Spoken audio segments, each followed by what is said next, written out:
you read today, Xiaofu? I wrote 5 pages, so tired. I just wrote 3 pages. It's the same word. Boring. Hi, kids. Did you complete the copybook today? Yes, teacher. Would you like to try writing with Chinese brush? Okay. It looks so much more fun than copywriting. The brush is too soft to write. It's really difficult. Yeah, the amount of ink is also hard to control.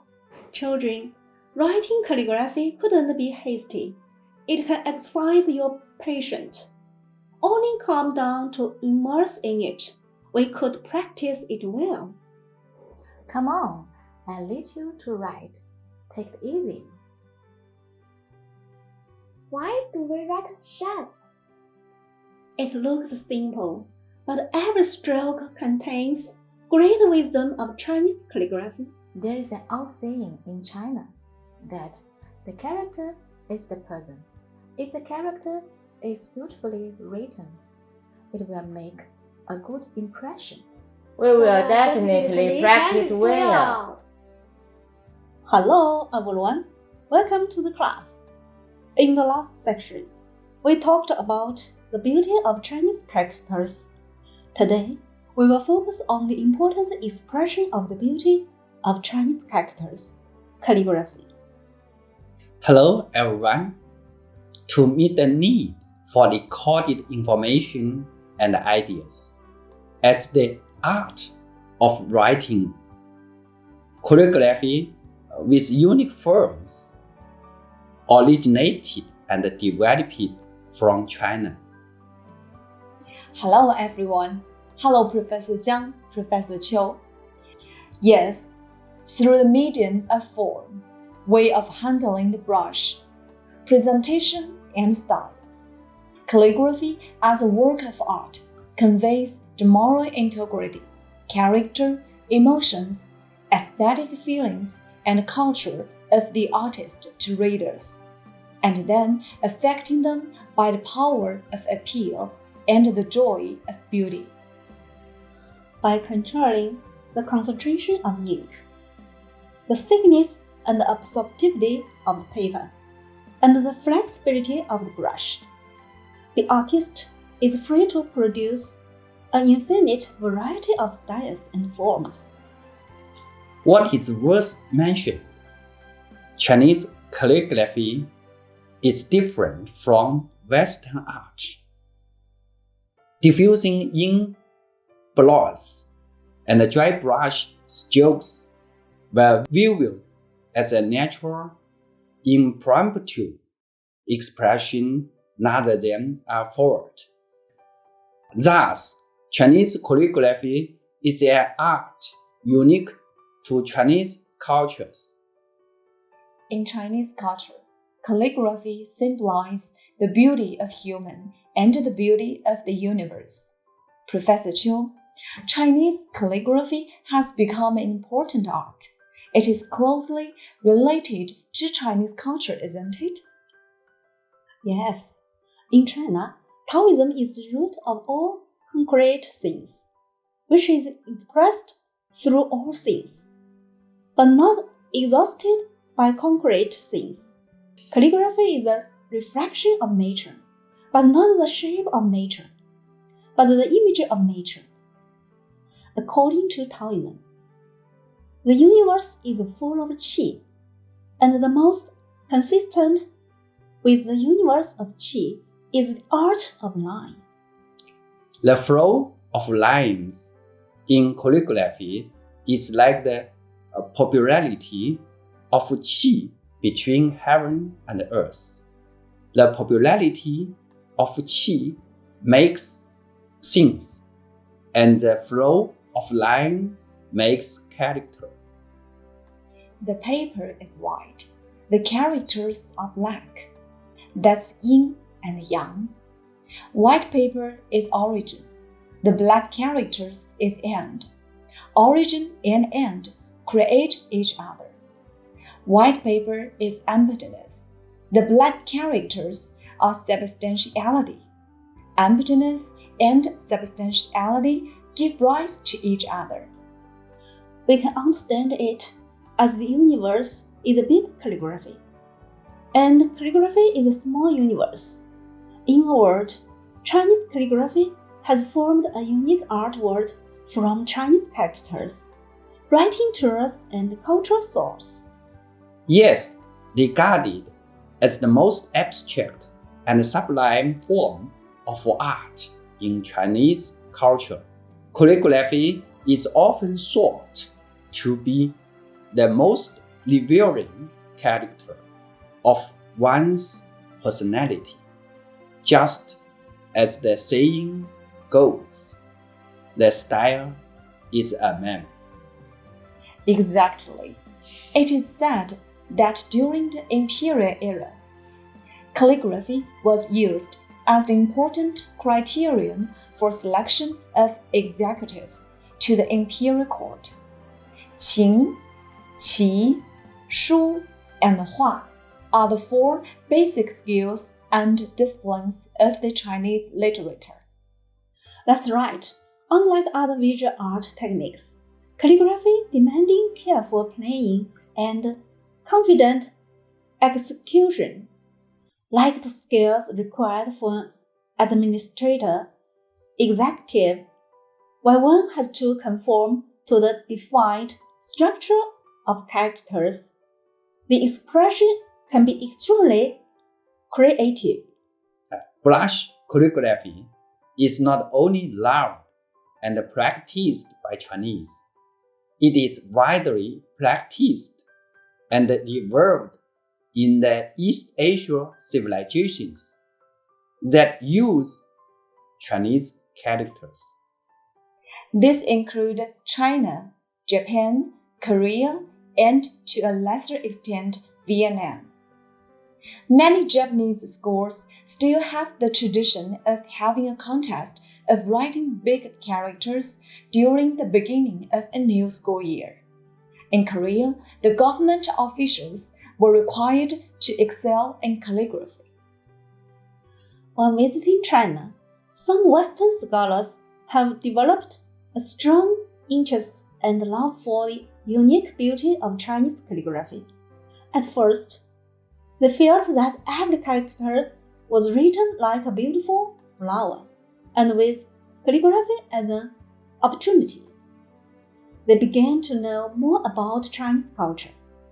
Yes, some Western artists have commented on the abstract beauty of Chinese calligraphy. They praised the combination of the graphic beauty of painting, the dynamic beauty of dance, and the rhythmic beauty of music in Chinese calligraphy. Picasso and Matisse are two artists who openly declared the influence by Chinese calligraphy on their works. In fact, many calligraphic elements are being adopted by modern Western art. Speaking of calligraphy, we must mention the necessary writing tools and materials of calligraphy, which are known as the four treasures of the study, such as Chinese brush, ink stick, paper, and inkstone. The production and use of the Chinese brush can be dated back several thousand years. It is made primarily of hairs from a wild animal and a small bamboo pipe. The best-known Chinese brush is manufactured in Huzhou, Zhejiang province, which produces more than 200 types. It takes 70 processing methods to make a good Chinese brush. Tens of thousands of hairs of sheep, rabbit, or weasel have to be chosen one by one and bound together to make the brush. The ink stick is a unique pigment used for Chinese traditional painting and calligraphy. Chinese calligraphers and artists paid particular attention to the quality of the ink stick. The most famous ink stick is Huimo, which produced in Huizhou, Anhui Province. It was made of pines that grow on Huang Mountain and was first produced in the Tang Dynasty more than 1,000 years ago. Some Chinese medicine and perfume or even gold are mixed into the materials in order to make better ink stick. Ink made by such a stick is particularly black with some fragrance. Ink sticks made in Huizhou can still be used outdoors of years. The best paper used for writing or painting with a Chinese brush is called xuan paper, since it was produced in a place near Xuancheng in Anhui Province. Being high-quality paper, it was used as a tribute to the emperor early in the Tang Dynasty. Xuan paper is white, smooth, refined, even, soft, resilient, and absorbent. As soon as the ink touches the paper, it quickly seeps in, which can best present the characteristics of Chinese calligraphy and painting.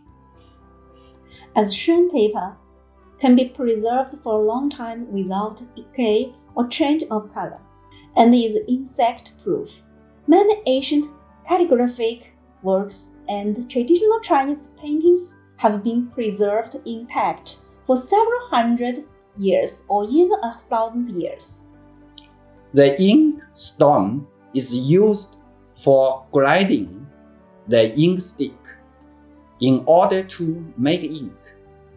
The ink stone has a history of 3,000 years in China.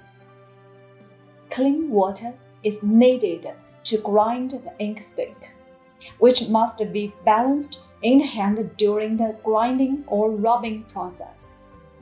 Press hard and rub lightly, slowly and evenly against the ink slab until a thick liquid ink forms. Duan inkstone, She inkstone, Taohe inkstone, and Dengni inkstone are known as the four famous inkstones in China. One of the most famous is Duan inkstone, which is made of Duanxi stone in Zhaoqing City, Guangdong Province. Ink produced on an inkstone of Duanxi takes less time to preserve and will not easily dry up. Till now, we learned about the cultural genes, artistic characteristics, and four treasures of calligraphy.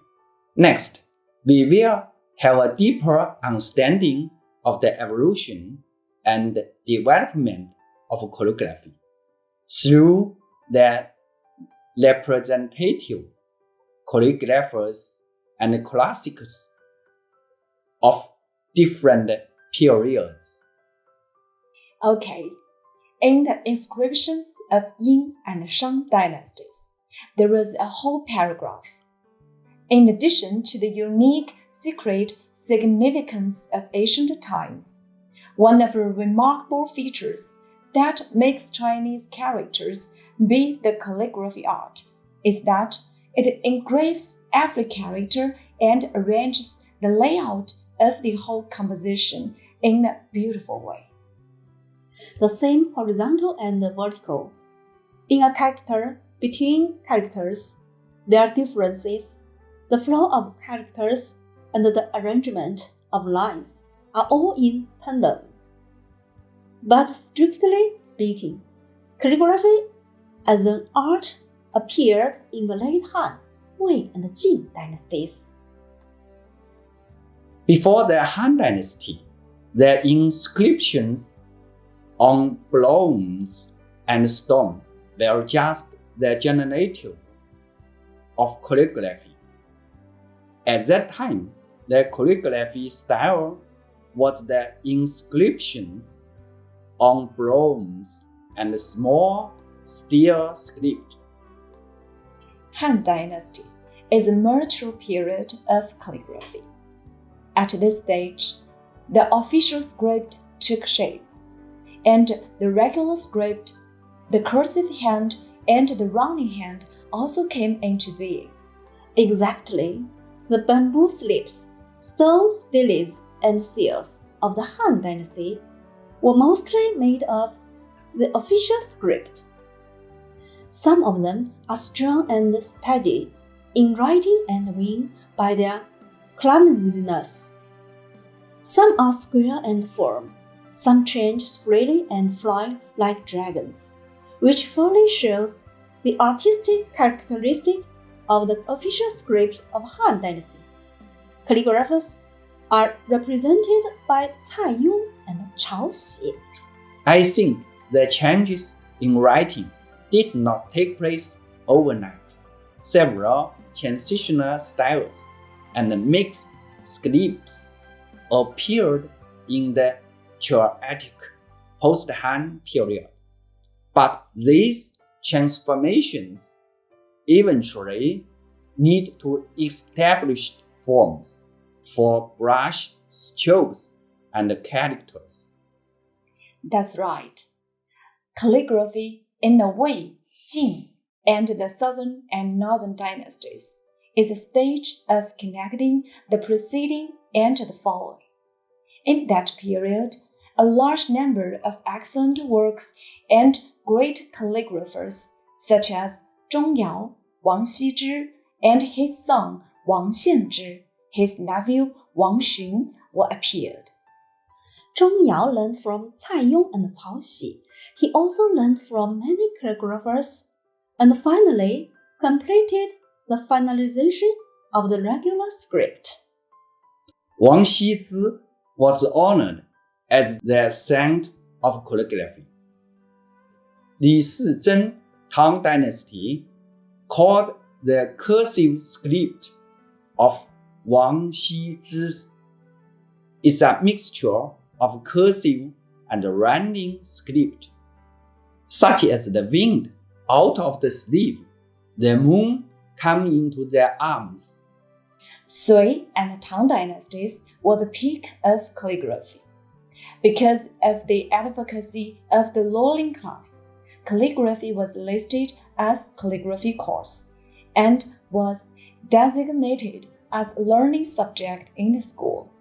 So the theory and the creation reached a new height. And Ouyang Xun is a calligrapher in the early Tang Dynasty.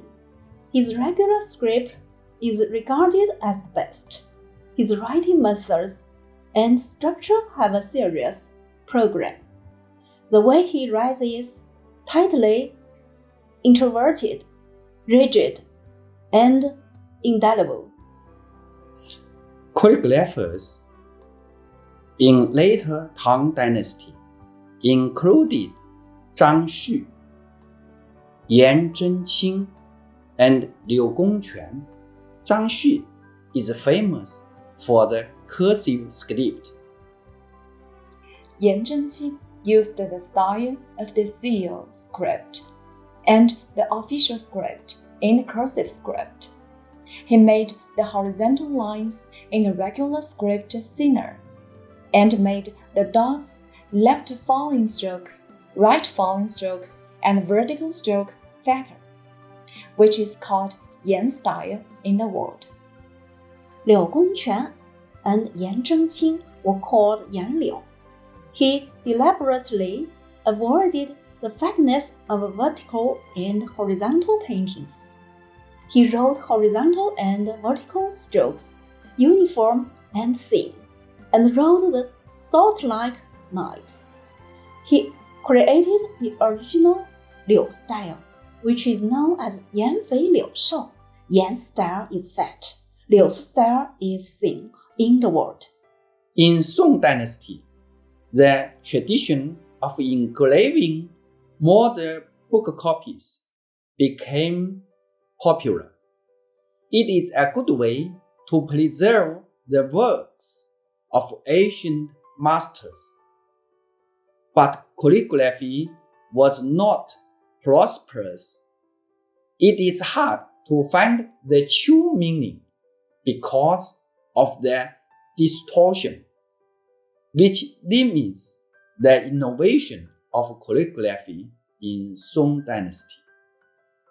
苏轼、黄庭坚、米芾、蔡襄 are the four great masters of the Song Dynasty. 赵佶, Emperor Huizong of the Northern Song Dynasty, is praised for his 瘦金 style, characterized by slim yet sturdy strokes. Calligraphy in the Yuan dynasty directly inherited the Qing and Tang dynasties. Zhao Mengfu was the most famous calligrapher of his time. He learned the seal script, official script, running script, and cursive script.